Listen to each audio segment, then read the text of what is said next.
learning that Gina had eaten well. The frequency of her friends coming over for dinner was increasing. Gina was very angry today.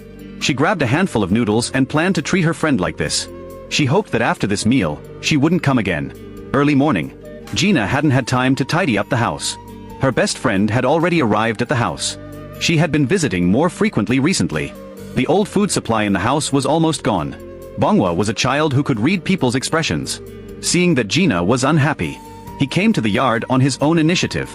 He picked up the scattered empty bottles on the ground, planning to replace Gina and carry water to the mountain behind. Nepal was just in the early winter. The temperature had dropped significantly already. Bonghwa always had only this thin set of clothes and a pair of pink slippers. She put her hands in her pockets. She crossed the swamp to reach the water source.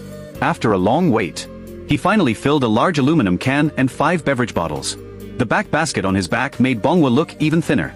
The way back to the city was even more difficult for him. Finally, half an hour later, he returned to Gina's house. Gina was waiting for this cup of water. She had been cooking for a long time, looking at the diligent Bonghwa, and the best friend leaning against the pillar. She started to get a little angry again.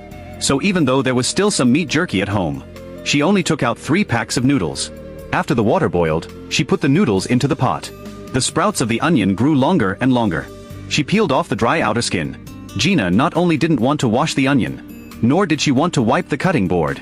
She sat down on the ground directly. She roughly chopped the onion, increased the heat. The best friend today was disappointed. She got up early, climbed over mountains and hills to get a pot of noodles.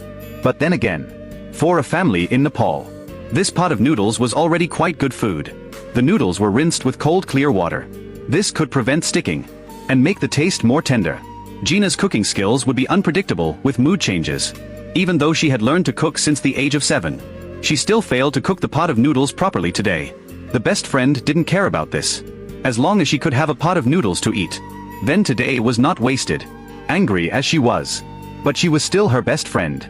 To make the noodles more delicious, Gina found some gluten as a side dish. After the oil was hot, she put the shredded gluten into the pot. Just before it was ready, she added salt, curry powder, chili powder, and turmeric for seasoning. Finally, she added a pack of Gina's favorite crispy noodles.